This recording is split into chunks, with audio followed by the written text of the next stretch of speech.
Maganda mga bossing, so sa naghahanap ng crossover, baka matitipuhan nyo to. Sports design na Hyundai Kona mga bossing, automatic transmission, no? Naka all disc brake yan, naka mini two-tone. Tingnan mo naman yung kanyang wrap around bumper. Ang gara mga boss. May garnish yan sa kanyang tail light. May garnish din sa kanyang headlight. All leather ang upuan. Then naka push start. May RFID card na rin to mga bossing. And syempre mababang presyo lang to binigay sa atin mga boss. So sa mga interesado, eto na 2019 Hyundai Kona, presyo nila 530. So sa atin mga boss 490 kasama na yung transfer of ownership. So front area niyan, naka projector headlight, naka modern design na rin yung kanyang front grille. Kung titingnan mo, espasyo naka two-tone dahil sa kanyang wrap around bumper connected sa kanyang wheel arch cladding mga boss hanggang dito sa kanyang headlight mga bossing. Headlight cover. And coding nito is Stars Day. Yan, ito yung kanyang front area. Issue. Ito may mga gas-gas ng bahagya. Okay, sa kanyang housing. Yun lang naman mga boss ang nakikita natin dito. Sa side is naka R17, all disc brake, naka 5 stud. Original mags yan mga boss. Talagang sports design lang to mga bossing, no? Napakaganda ng kanyang turn signal sa kanyang side mirror. Then yun nga, may garnish siya sa kanyang headlight tsaka sa kanyang tail light. Then ito is keyless leather na yung upuan. May cruise control. Then automatic transmission. Mileage 55,536. May dismatting ng kasama. Yan, sa naghahanap ng crossover, eto. Yan mga bossing, ha? Window, maayos. Ito rin. Okay, kabilaan. Then gamit natin dito is, check natin kung ano may gamit natin. So, hindi natin matiyak kung solar guard ba to. No? Mga boss, wala nakalagay. Yan. Then, power adjust yung side mirror nito mga bossing. Okay. Then, kabilang side din. Yan. Then, ito yung kanyang aircon blower. Yan, bilog. Ito mga bossing, naka 1 din lang. Then, airbag na ito, dashboard, tsaka yan, sa sidings meron. Then, ceiling nya is kulay gray. Sun visor with mirror. Then, dito rin. Yan, may dashcam ng kasama mga bossing. Push start ang ating unit. Okay, susi nya. Then, USB port, KUX, 12 volt socket. Then, additional 12 volt socket mga boss. Busina, maayos. Check natin engine bay pag ikot natin. Ito, presentable ito mga boss. Tahimik ng makina. Oh. Yan. Then second row. Ito mga bossing.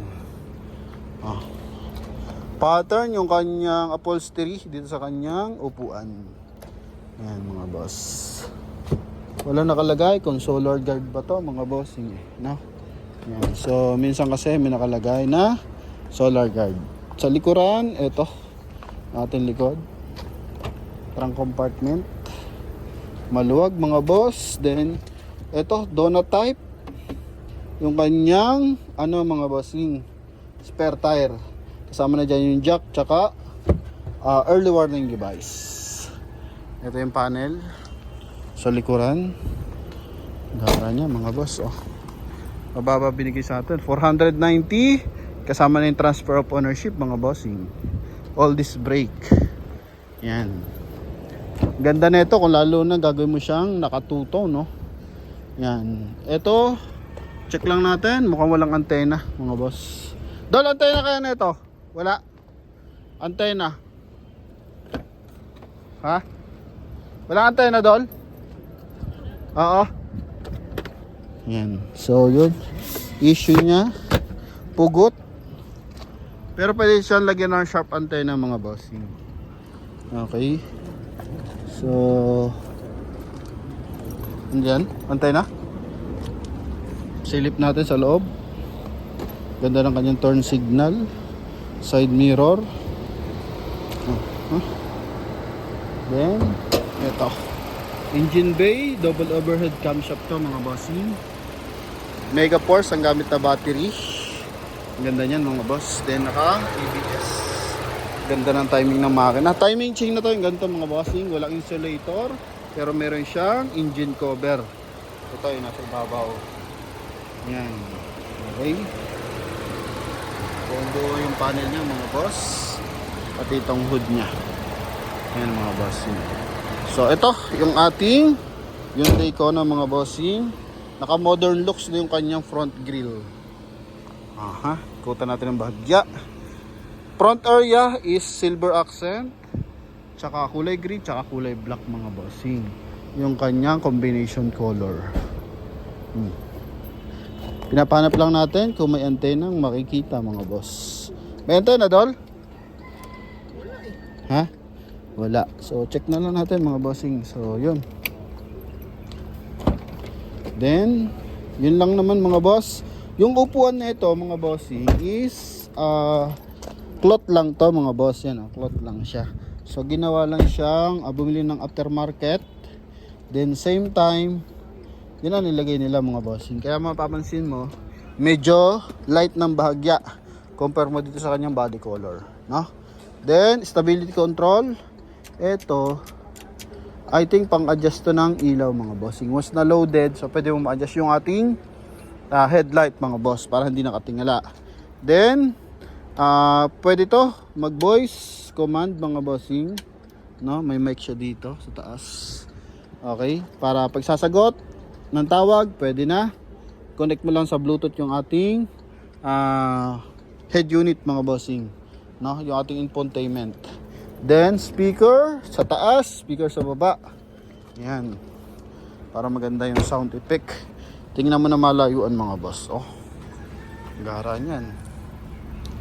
Gulong 95% tread life ang mga gulong natin. Wala tayong masasabi diyan.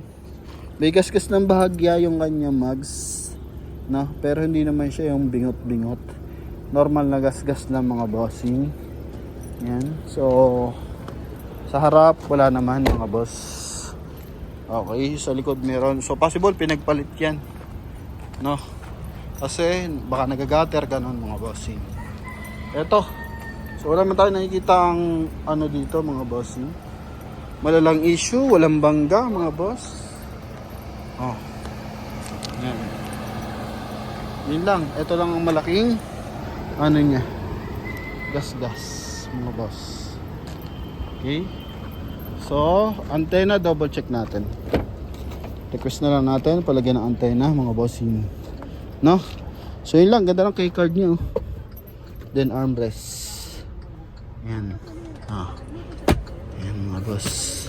Then hill hold assist mga bossing. Para hindi dumadaos-os mga boss. Meron siyang hill hold assist. Yan. So ano pa ba? Yun lang naman mga bossing. So kung interesado dito sa ating Hyundai Kona, pwede kayong tumawag sa ating contact number na nasa screen. Connected dyan ng Viber and WhatsApp mga boss. Ano? So, dalawa, pero isa lang gumagana mga boss, no? Yan, check natin dito. Okay, recorded kasi. Ito mga boss. Yan, harap meron, ito. Yan o, tinakpan natin. Then likod, ito. Yan mga boss, sa mga interesado dito, 490 kasama yung transfer of ownership mga boss. Thank you and God bless. Bye bye.